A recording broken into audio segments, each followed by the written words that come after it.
hindari keraguan. Kita manusia setiap saat itu berusaha melakukan kegiatan. Nah, ketika kita melakukan kegiatan itu ada kalanya dengan tujuan memperoleh kebahagiaan. Artinya kita memandang ke depan. Ke depan, di depan kita itu kita ingin mencapai suatu tujuan. Tentu tujuan yang kita cari itu antara lain adalah kebahagiaan. Nah, terus karena kalau kita sudah mengetahui target kita adalah kebahagiaan, lalu kita formulasikan apa saja yang harus kita lakukan. Nah, untuk itu kita berusaha untuk mengumpulkan informasi untuk pertimbangan-pertimbangan. Jadi kita melakukan kegiatan antara lain satu dengan tujuan memperoleh kebahagiaan. Yang kedua, ada kalanya tidak melihat ke depan, tapi melihat apa yang ada sekarang. Saya mau mencapai satu tujuan, tapi di sekitar kita, di depan kita itu ada problem yang bisa mengancam diri kita, bisa mengancam ketidakberhasilan apa yang kita akan lakukan. Nah itu maka kita juga perlu mempunyai keterampilan untuk menghindari hal-hal yang merintangi kita. Ada kalanya kita itu melakukan tindakan untuk mengatasi rintangan. Jadi rintangan itu kalau yang kedua tadi kita itu hindari, tapi yang ketiga ini ada rintangan kita mengatasinya. Mengatasinya itu adalahnya kalau ibaratnya kita berjalan ya udah kita injek-injek aja sekalian kita lewati gitu. Atau kadang-kadang kalau problem itu tidak bisa hilang, selalu nempel. Nah, terus kita bagaimana kita bersahabat dengan problem itu gitu ya. Jadi misalnya tempo hari ada COVID. Nah, itu kita pada posisi tidak bisa menghindari, tapi kita harus hidup bersama-sama dengannya. Lalu kita mencari cara bagaimana kita hidup bersama-sama dengan COVID itu, tapi kita tidak terkena penyakit. Nah, sebelum kita melakukan tindakan-tindakan tersebut, kita itu biasanya membutuhkan informasi untuk meyakinkan bahwa kita ini akan betul-betul memperoleh kebahagiaan, kalau tujuannya mencari kebahagiaan, atau bagaimana kita bisa terhindar dari bahaya dan terbebas dari rintangan. Jika kita meyakini akan kebenaran informasi tersebut, kita akan melakukan kegiatan-kegiatan dengan semangat dan tenang. Jadi ketika kita mencari informasi, kita harus meyakinkan informasi itu benar enggak. Terus kalau informasi itu benar, kita lalu memutuskan langkah apa yang kita lakukan. Nah, kalau kita tahu dengan pengetahuan kita, lalu kita tahu bagaimana cara melakukannya, tahu bagaimana cara menghindari problemnya itu, kita akan melakukannya dengan semangat dan hati tenang. Tapi jika kita ragu-ragu, kita akan gelisah atau tidak semangat untuk melakukannya. Nah, itulah makanya kadang-kadang orang itu punya keinginan tapi lelet, nggak jalan-jalan. Karena apa? Ya karena terganggu oleh ragu-ragu tadi, gitu. Nah, hal-hal demikian itu menunjukkan bahwa keraguan itu berkaitan dengan informasi mengenai objek yang akan kita gapai atau mengenai problem yang akan kita hindari. Oleh karena itu, kita dianjurkan untuk meninggalkan secara singkat, ringkas, bahwa kita itu sebaiknya meninggalkan keraguan atau menghindari keraguan. Meninggalkan maksudnya begini, kita punya suatu target, terus kita mencoba memikirkan tentang langkah-langkah itu, kemudian kita ragu-ragu. Nah, kalau kita ragu-ragu, kita tinggalkan aja. Kita tinggalkan, kita pilih alternatif lain. Jadi misalnya tujuannya apa, terus ketika kita mencoba mencapai tujuan itu kan kita merumuskan rute. Ya, rute itu artinya program-program yang akan kita lakukan untuk mencapai itu. Kalau kita mau mengikuti satu rute, wah ini problemnya banyak ini. Jangan diterusin lewat rute itu. Coba kita pelajari rute lain. Ada nggak rute lain yang kita tetap mencapai tujuan tadi, tapi lebih aman. Nah, oleh karena itu kita perlu mempelajari itu dan supaya kita bisa mengambil langkah yang tepat dan kita bisa hidup bahagia, terhindar dari bahaya dan terhindar dari kesengsaraan. Nah, Rasulullah itu memberi nasihat kepada cucunya. Cucunya itu namanya Hasan. Hasan putranya Ali bin Abi Thalib. Bapaknya itu Ali, ibunya Hasan itu Fatimah, putri Rasulullah SAW. Nasihatnya, da'ma yuribuk ila ma la yuribuk. Tinggalkan apa yang membuat kamu ragu-ragu dan pilihlah atau lakukanlah yang tidak membuat kamu ragu-ragu. Umumnya orang ngutip hadis ini hanya sampai di situ. Padahal ada kelanjutannya. Saya coba ambil kelanjutannya satu kalimat berikutnya. Fa inna sidqa tuma'ninah wa innal kadhiba ribah. Sesungguhnya kebenaran itu termasuk kejujuran, itu menghasilkan ketentraman. Sedangkan kebohongan itu menghasilkan kecemasan. Sederhana. Nasihat Rasulullah ini sederhana. Tapi coba kalau kita lihat, kalau kita misalnya berbisnis, wah kita tidak dapat order kalau kita nggak nyogok nih. Terus kalau kita nyogok itu haram nggak? Nyogok itu seringkali kan seharusnya kita tidak dapat, tapi supaya bisa dapat kita nyogok. Padahal kalau kita nggak nyogok itu yang mempunyai hak orang lain. Supaya tidak diberikan kepada orang lain, kita sogok supaya pekerjaan itu diberikan kepada kita. Nah itu ada kebohongan di situ. Ya, ada kebohongan yang sekaligus ada perebutan hak yang seharusnya hak itu diberikan kepada orang lain, tapi kita rebut. Nah, di situ pasti ada kecemasan. Ya. Ada kecemasan karena ada kebohongan. Nah, kebohongan itu akan beruntun yang akibatnya antara lain kecemasan tadi. Ya. Apalagi kalau kebohongan itu berupa korupsi.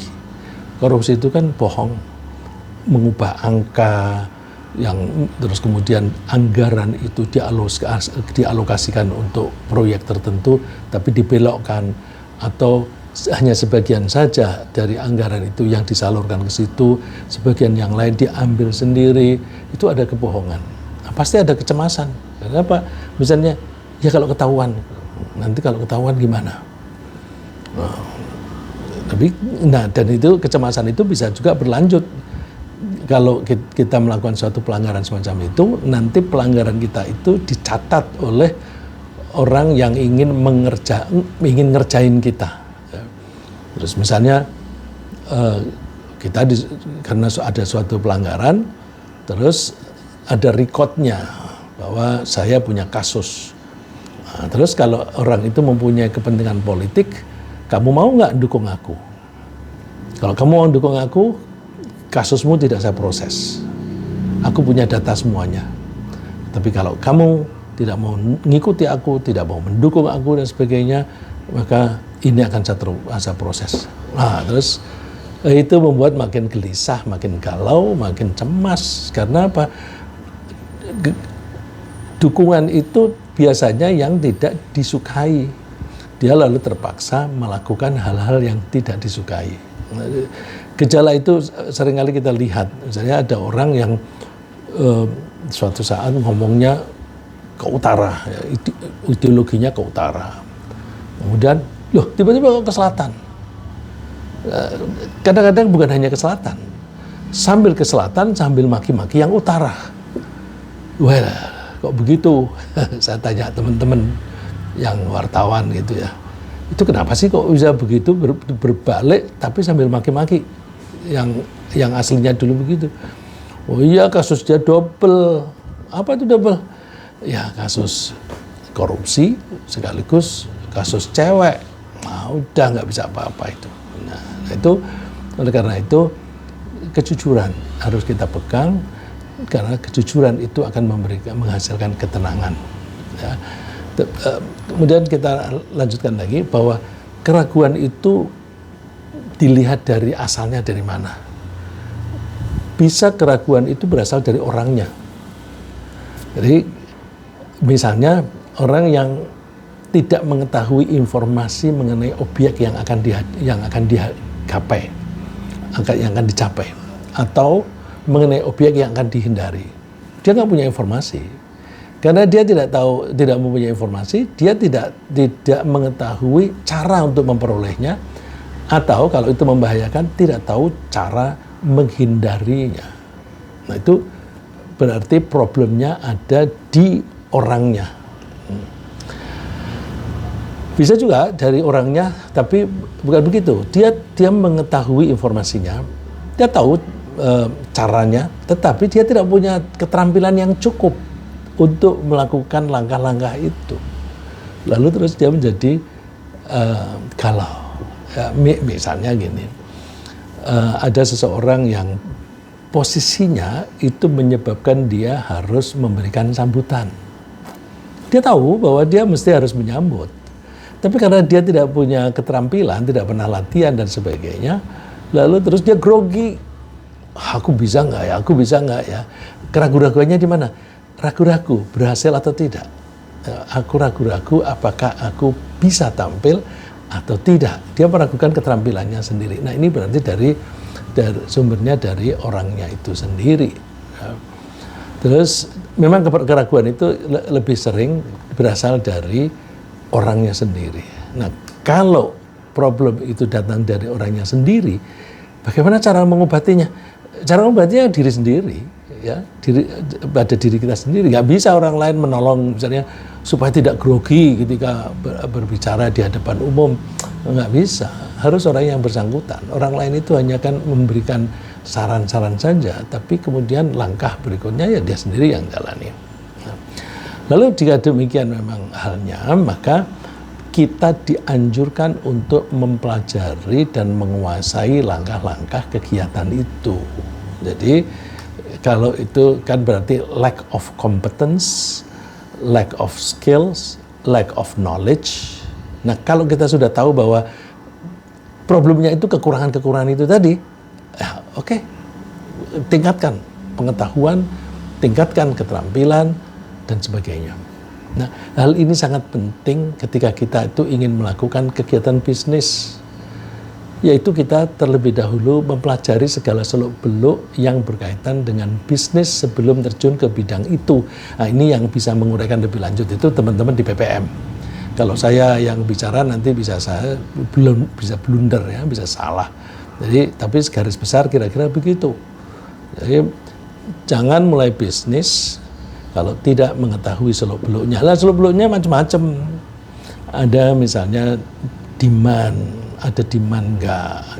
Misalnya dulu di kampung saya ini dulu waktu masih sepi ketika saya pertama kali tinggal di sini. Ada orang membuka toko yang barangnya itu barang mahal. Ya nggak laku. Jadi ada orang di depan rumah saya dulu tuh warung tradisional. Nah, disodong kok jual kayak gitu, siapa yang mau beli gitu. Tapi ada di sini dulu ada 2 showroom mobil bekas laku. Nah, karena apa? Pembelinya kan dari luar dan iklannya itu kan keluar, jadi tidak menjadi masalah. Tapi kalau menjual barang yang yang dikonsumsi sehari-hari, nggak bisa yang mahal. Tapi situasi sekarang berubah ya. Di sekitar saya ini menjadi ramai sekali, sehingga jangankan parkir, memasukkan mobil, nyebrang saja itu seringkali sulit gitu. Ya. Nah, Allah menganjurkannya begini, wala taqfu ma laisa laka bihi ilm. Kamu jangan mengikuti sesuatu atau jangan melangkah yang kamu tidak memiliki ilmunya. Jadi, pelajari dulu ilmunya, baru kamu melangkah. Jadi, nah kalau Al-Quran kan isinya petunjuk, pengarahan, cukup semacam ini. The rest, bagaimana cara melakukannya? Oh, itu gampang dipelajari. Gampang dipelajari, artinya kuliah aja di PPM. Nanti kan mendapatkan ilmu-ilmu tentang itu. Mohon maaf, saya mengatakan belajar di PPM kok gampang. Iya, begini, bukan menyepelekan ilmunya PPM, tapi ilmu semacam itu lebih mudah dipelajari karena itu lebih banyak mengenai skill, mengenai aptitude, mengenai keterampilan. Tapi kalau ajaran di Quran itu kan lebih banyak mengenai attitude, sikap batin. Nah, sikap batin itu tidak mudah diadopsi. Nah, karena tidak mudah, ya Al-Quran itu isinya itu hal-hal begitu dan diulang-ulang. Banyak pengulangan-pengulangan karena mudah dimengerti tetapi sulit diterapkan. Nah, dari situ tadi, karena mengubah attitude lebih sulit daripada mengubah aptitude. Nah, selalu saya bilang, berikutnya gampang, sekolah aja di PPM. Nah, itu mudahnya itu dari segi tadi. Kalau ilmunya tentu tetap masing-masing itu ada kesulitan sendiri-sendiri. Terus ini kenapa saya tadi bilang attitude.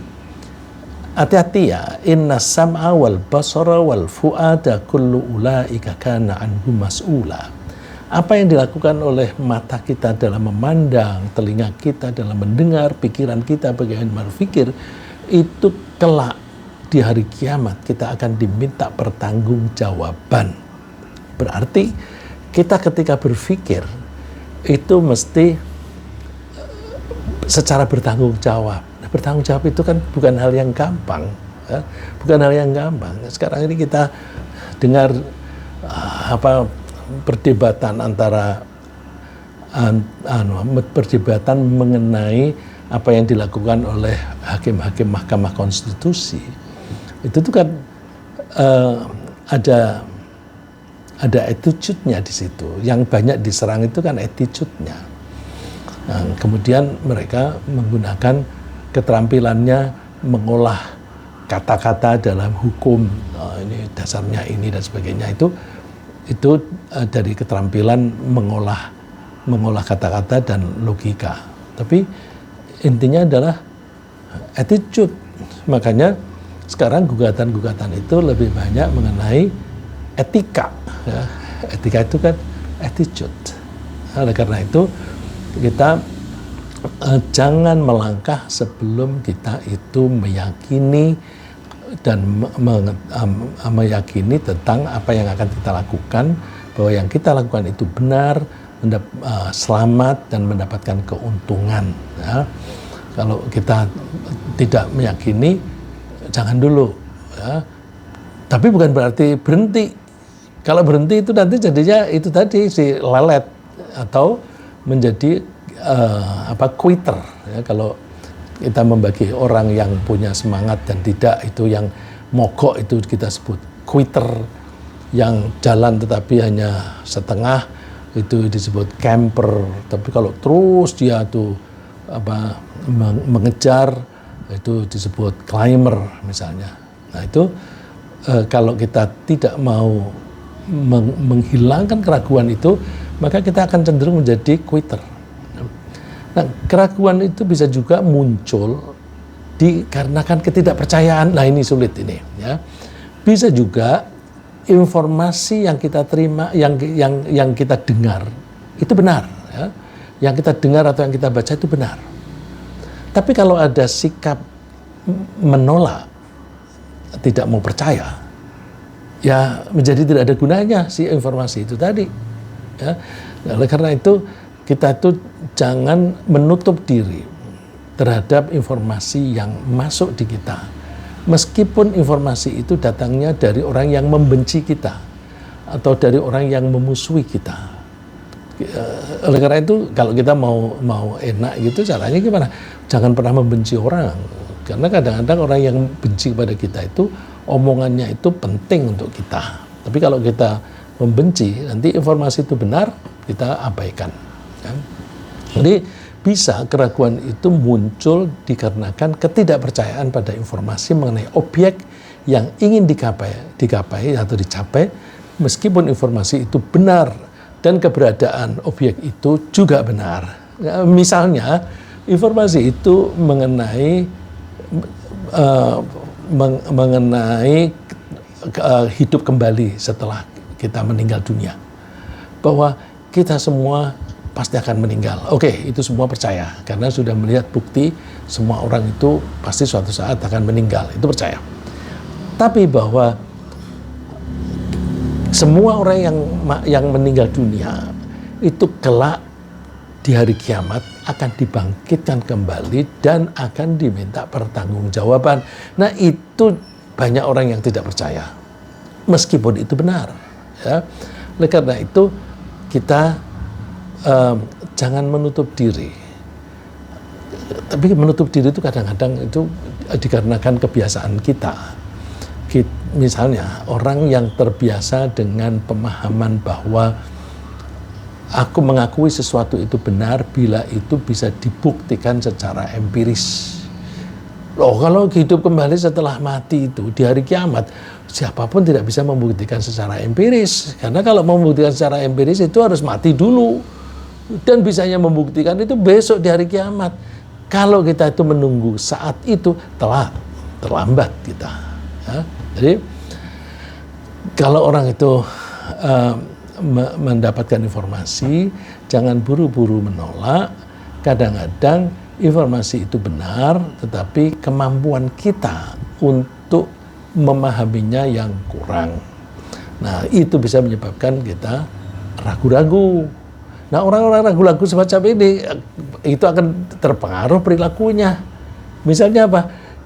Kalau diajak sholat atau dia terus karena keluarga yang semua anggota keluarga yang lain itu pada sholat, dia terpaksa sholat. Tapi sholatnya ogah-ogahan. Karena apa? Dia nggak percaya gitu. Ya. Misalnya begini, kalau ini yang disebutkan Al-Quran, utusan Allah itu sudah mengajak-ajak, ayo kita berbakti kepada Allah, semua yang akan kita lakukan itu akan diminta pertanggungjawabannya. Nah, mereka yang tidak percaya akan mengatakan, wa qalu inna kafarna bima ursiltum bih wa inna lafi syakkim mimma tad'unana ilaihi murib. Mereka, orang-orang yang tidak percaya mengatakan, kami mengingkari apa yang kalian itu diutus. Kami ragu-ragu, apakah yang kamu ajak itu benar? Kami ragu-ragu di sini disebutnya 2 kali. Syakin, lafi syakin dalam keraguan, ilahi murib itu juga ragu-ragu. Jadi sangat meragukan. Karena apa? Pikirannya nggak nyampe. Ya.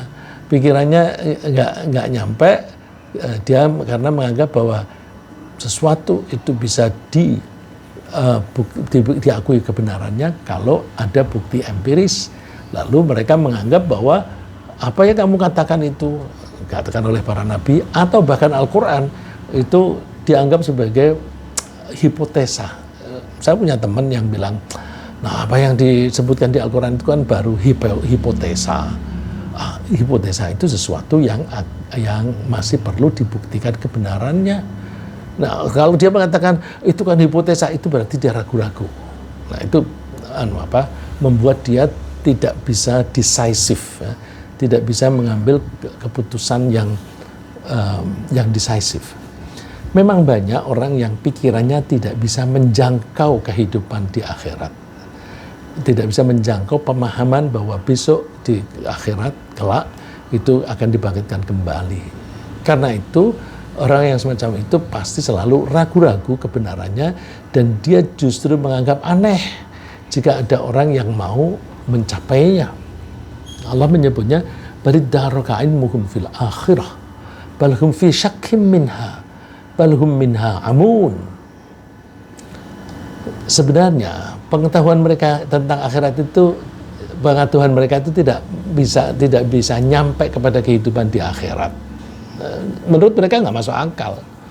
Ya, kalau dibilang nggak masuk akal itu kan bisa karena obyeknya yang salah atau pikirannya yang nggak nyampe. Nah, kalau nggak nyampe ya dia menganggap bahwa itu tidak benar begitu. Nah, terus ini balhum fi syakkim minha, mereka mengatakan kami ragu-ragu tentang hal itu. Lalu Allah mengatakan bukan ragu-ragu itu, balhum minha amun, mereka itu buta, tidak tahu. Jadi, tidak tahu itu lebih parah lagi. Terus argumentasi mereka, wa qala alladziina kafaru aidza kunna turaban wa abauna a inna lamukhrajun. Apakah kita ketika nanti sudah meninggal dunia, sudah hancur menjadi debu, apakah kita akan dibangkitkan kembali? Apakah juga nenek moyang kita? Mereka nggak percaya. Nah, keraguan akan adanya kehidupan kembali untuk pertanggungjawaban itu bisa membuat orang lalu malas. Suruh sholat, malas. Ya karena apa? Nggak yakin, ragu-ragu. Dan kita lihat, coba orang yang mengaku Islam, yang sholat dan tidak sholat, banyakan mana? Kan banyakan yang tidak sholat. Karena mereka ragu-ragu. Oleh karena itu, mempelajari tentang yang diragukan ini sangat penting. Ya, sangat penting.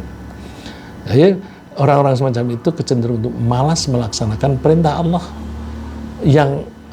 yang dijanjikan oleh Allah akan mendapatkan balasan yang berlipat-lipat dan bahkan dihindarkan dari kesengsaraan hidup di neraka. Nah, orang yang semacam itu biasanya adalah orang-orang yang munafik. Mereka mengaku beriman tetapi tidak ada keyakinan. Karena itu mereka mengaku orang Islam tetapi tidak melaksanakan perintah. Padahal kalau namanya Islam itu kan tunduk patuh kepada Allah. Tapi ketika diperintah oleh Allah, dia nggak nurut. Nah, berarti munafik itu. Nah, istilah yang dipakai di Al-Quran juga munafik. Innal munafiqina yukhadi'una Allah wa huwa khadi'uhum.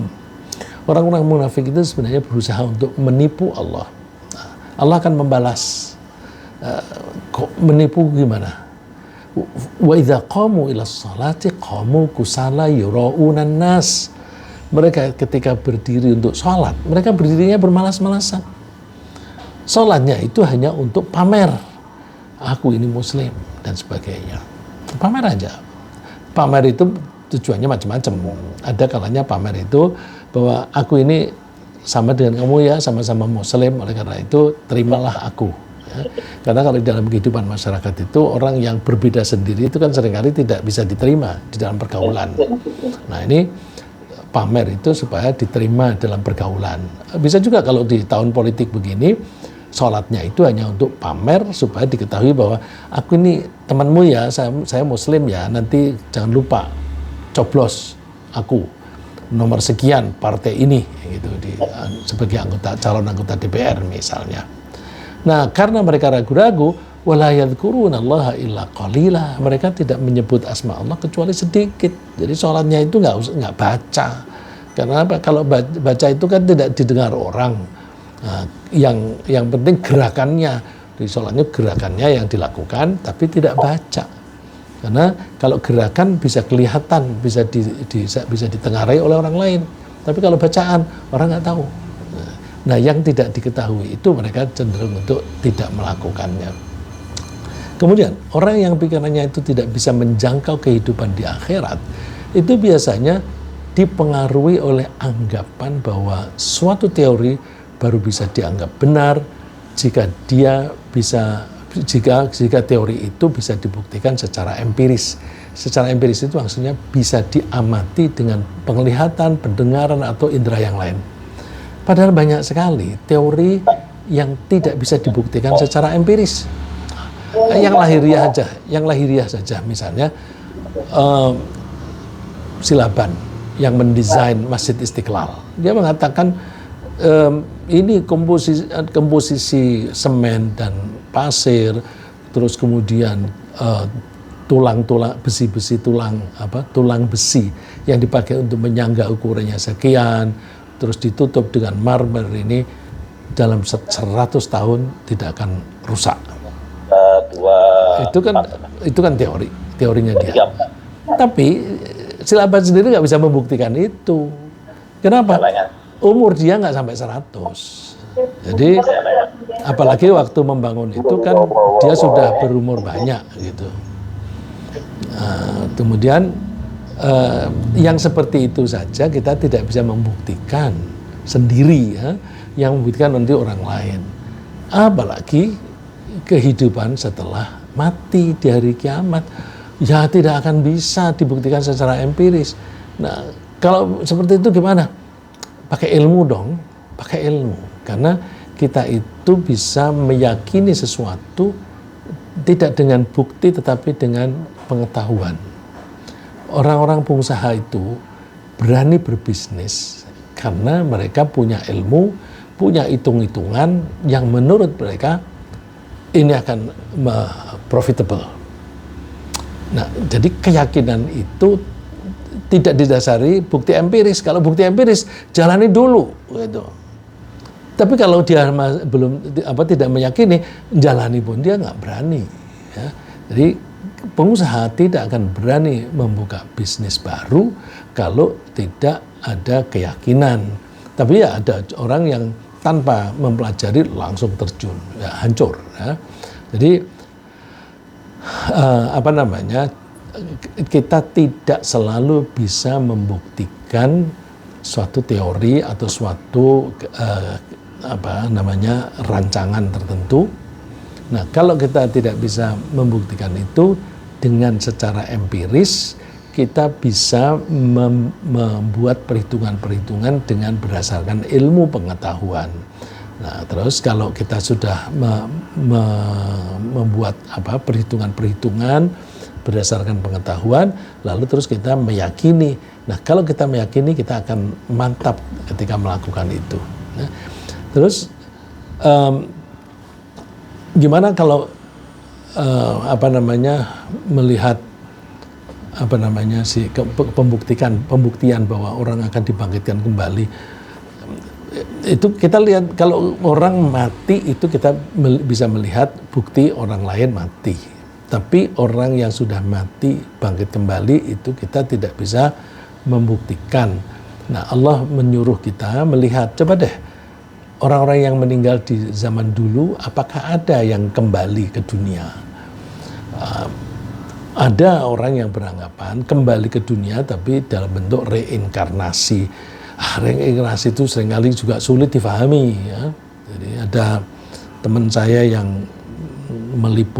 ditugasi meliput di suatu daerah. Mohon maaf saya tidak nyebut nama daerah itu. Lalu terus saya tanya, apa yang kamu lihat aneh di daerah itu? Dia bilang, iya itu aneh. Yang salah satu yang aku lihat aneh.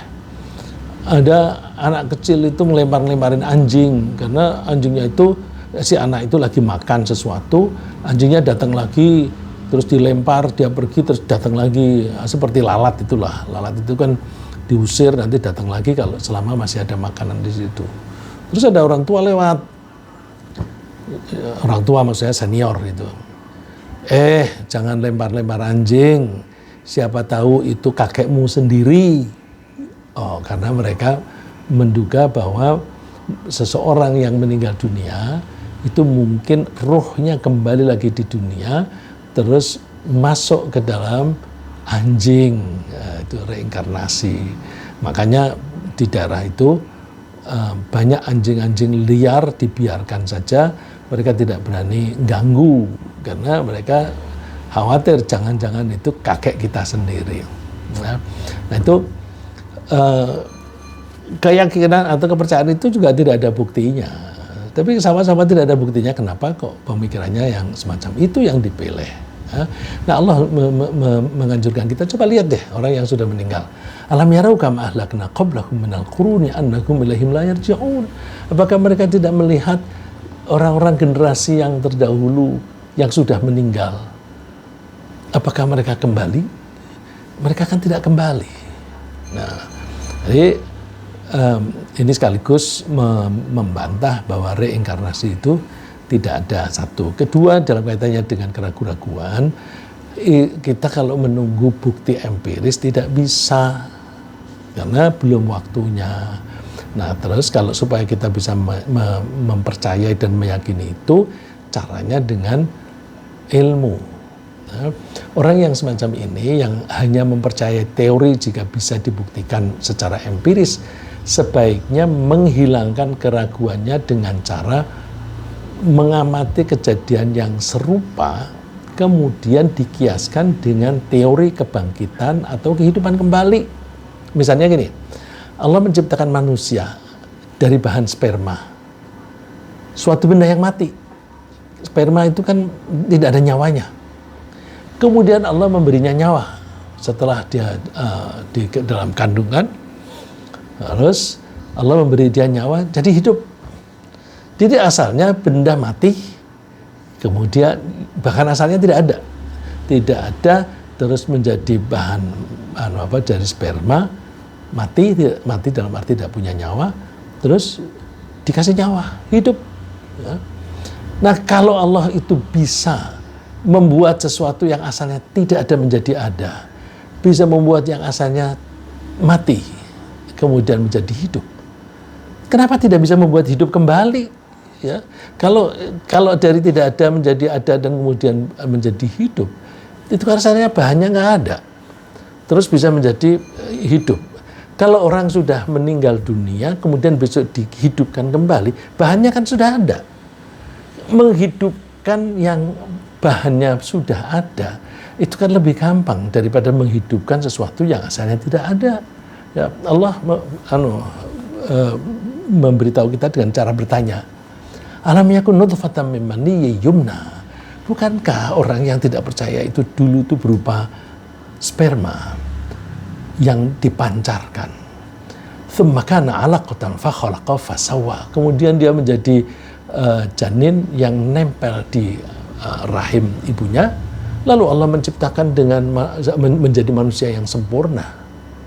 Setelah itu faja'ala minhu zawjaini dzakara wal untha.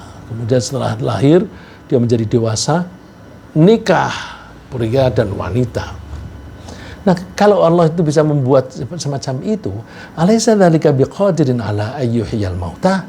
Apakah Allah tidak bisa menghidupkan yang mati? Ya, sudah mati kemudian hidup kembali. Ya bisalah. Yang tidak ada menjadi ada, yang asalnya mati menjadi hidup, itu saja bisa. Apalagi yang sudah ada bahannya kemudian dihidupkan kembali.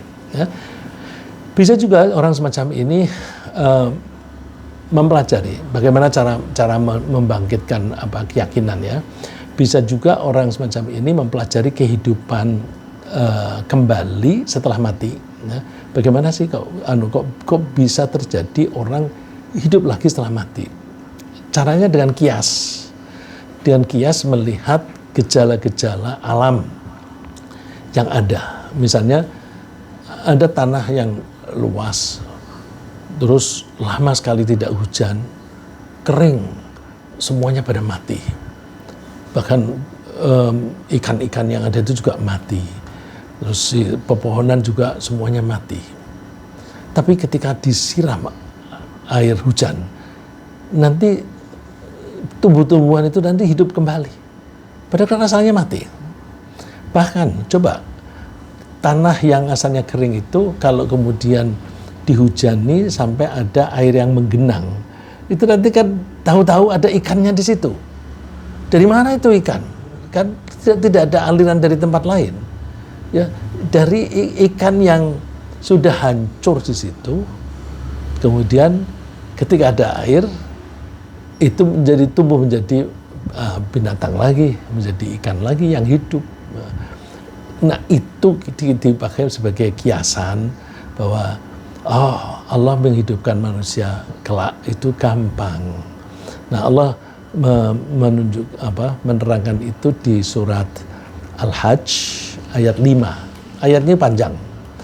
Ayatnya panjang dimulai dengan apakah orang-orang itu ragu-ragu mengenai kebangkitan kembali. Terus diuraikan lebih lanjut. Terus di bagian akhir disuruh melihat kita. Wa taral arda hamidatan fa idza anzalna 'alaiha al-ma'a ihtazzat wa rabat wa ambatat min kulli zawjin bahij. Dan kamu lihat bumi ini kering. Kemudian apabila telah kami turunkan air di atasnya, hiduplah bumi itu dan suburlah, dan bumi itu menumbuhkan bermacam-macam tumbuh-tumbuhan yang indah. Asalnya kering. Jadi itu dipakai sebagai kiasan. Suatu saat di hari kiamat Allah itu akan memberikan siraman. Bahannya kita tidak tahu, tapi disebut oleh Allah itu akan menyiram, kemudian nanti orang-orang akan bangkit kembali. Nah, semestinya itu mudah difahami bahwa kalau Allah bisa menciptakan makhluk dari tidak ada menjadi ada, artinya tanpa bahan baku, tentu Allah juga bisa dengan mudah sekali menghidupkan kembali sesuatu yang sudah ada bahannya, meskipun sudah berubah bentuk. Sebagai kiasan, air yang sudah menguap dan berubah menjadi gas, tentu dengan mudah bisa dikembalikan lagi menjadi air, karena bahannya sudah ada. Jadi karena air itu kemudian dipisah oksigen dan hidrogennya. Nanti ada proses di mana mereka bersatu kembali dengan suhu tertentu, lalu karena bergabung berubah menjadi air, terus diturunkan menjadi hujan. Nah, proses kehidupan kembali atau perubahan benda dari satu bentuk ke bentuk lain itu bagaikan satu kesatuan. Jadi menghidupkan yang sudah mati itu bagaikan suatu proses saja, proses yang diibaratkan sebagai satu kesatuan. Ma khalqukum wala ba'thukum illa kanafsin wahidah innallaha sami'un basir. Tidaklah Allah itu menciptakan dan membangkitkan kamu dari dalam kubur, melainkan hanyalah seperti menciptakan dan membangkitkan satu jiwa saja. Sesungguhnya Allah Maha mendengar lagi Maha melihat. Dengan demikian kita berusaha menghilangkan keraguan dengan cara memahami kejadian-kejadian yang ada, kemudian kita kiaskan. Dengan pemahaman ini bisa kita membangun keyakinan yang disebut keyakinan berdasarkan ilmu pengetahuan, yang dalam Al-Quran disebut ilmal yakin. Ya, insya Allah ini kebanyakan kita atau semua kita hafal. Kala lau ta'lamuna ilmal yakin. Janganlah begitu, seandainya saja kamu itu mengetahui dengan pengetahuan yang meyakinkan. Jadi kita disuruh membangun keyakinan. Nah, keyakinan itu kebalikan dari keraguan. Keyakinan itu kebalikan dari keraguan. Kita dianjurkan untuk membangun keyakinan berdasarkan ilmu. Jangan menunggu keyakinan berdasarkan bukti empiris. Kalau seperti itu nanti terlambat. Kalau kita mau menunggu sampai empiris, tahu-tahu orang itu sudah di neraka. Oh, ternyata benar. Ini buktinya, ini baru aku mengakui karena ada bukti empiris. Tapi terlambat, sudah terlanjur di neraka. Dia dulu waktu di dunia karena tidak percaya, lalu tidak mau nurut kepada Allah. Karena nggak nurut, ya, nasibnya masuk neraka. Jadi jangan menunggu itu. Bangunlah keyakinan dengan ilmu. Ya. Kita juga bisa membangun keyakinan dengan mempercayai bahwa informasi yang paling tepat, begini caranya gini, bahwa kita itu membangun pengetahuan itu kan bisa dengan cara pengamatan sendiri. Dari pengamatan kemudian kita olah dalam pemikiran kita, terus itu menjadi pengetahuan. Bisa juga kita mengandalkan informasi. Jadi misalnya kalau kita, misalnya ini kalau aku mau ke London sekarang ini dingin nggak ya? Ini bulan awal November. Desember itu puncaknya dingin. Sekarang ini sudah sudah mulai masuk musim dingin, maka kamu siap-siap. Nah, kalau dia tidak percaya, wah percaya omonganmu, aku mau buktikan dulu di sana. Terus datang ke sana nggak pakai baju tebal, terlambat, kedinginan. Ya. Jadi harus kita tuh mendengarkan informasi.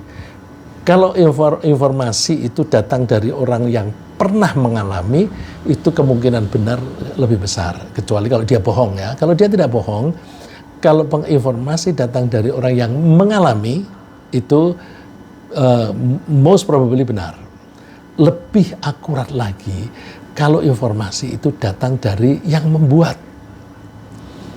Jadi misalnya dalam tubuh kita ini, apakah ada bagian yang membuat kita, yang mendorong kita melakukan ini dan itu. Informasinya dari yang menciptakan. Allah misalnya bercerita bahwa Allah itu memberi kalian itu keinginan-keinginan. Keinginan untuk bersuami atau beristri, keinginan untuk punya anak, keinginan punya rumah dan sebagainya, itu ada. Nah, kalau informasi itu datangnya dari pencipta, pasti benar dong. Jadi kita itu seringkali ilmu itu mengandalkan pada informasi yang kita terima. Kita kuliah juga begitu. Kalau kita tadi bicara tentang kuliah, kemudian perpustakaan menyediakan buku-buku.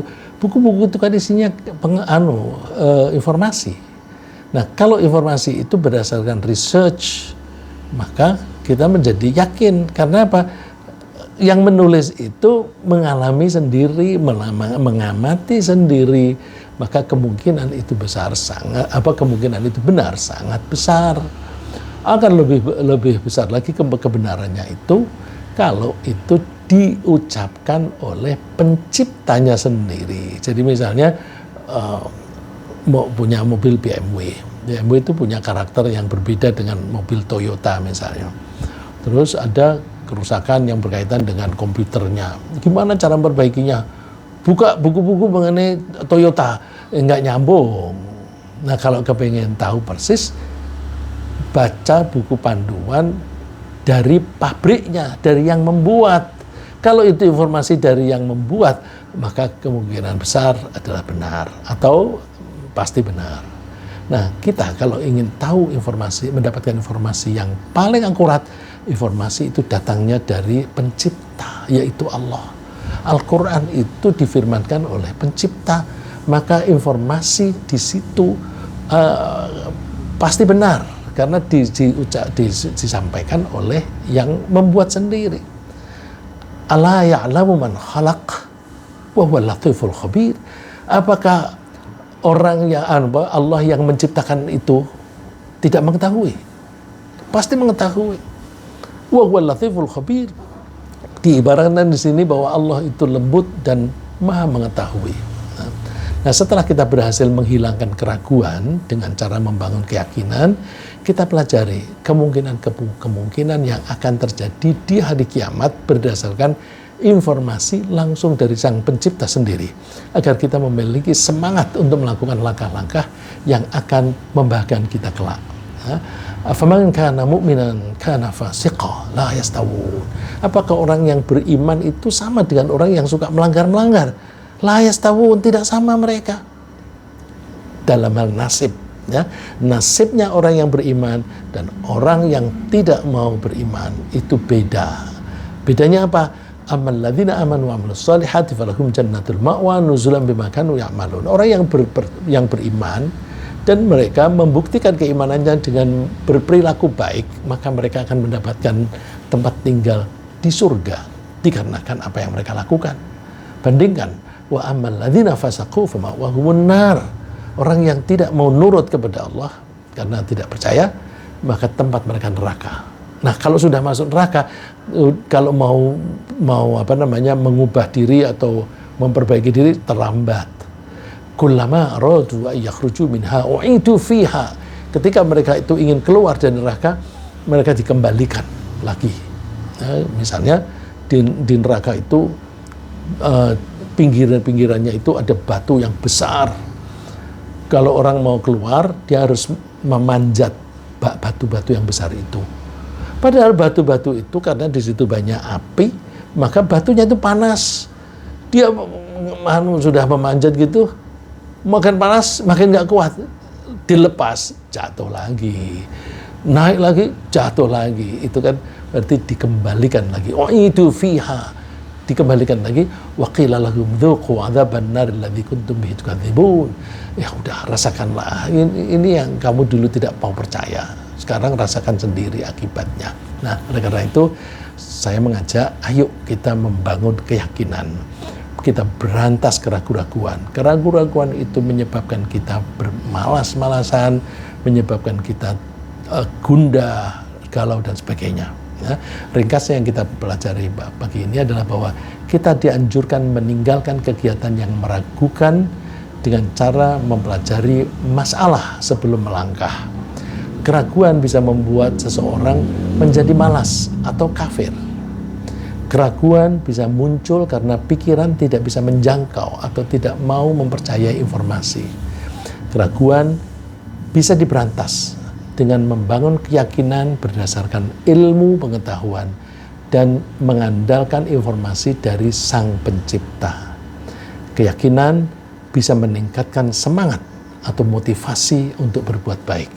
Semoga Allah menghilangkan keraguan di hati kita dan menambah keyakinan kita dalam keimanan.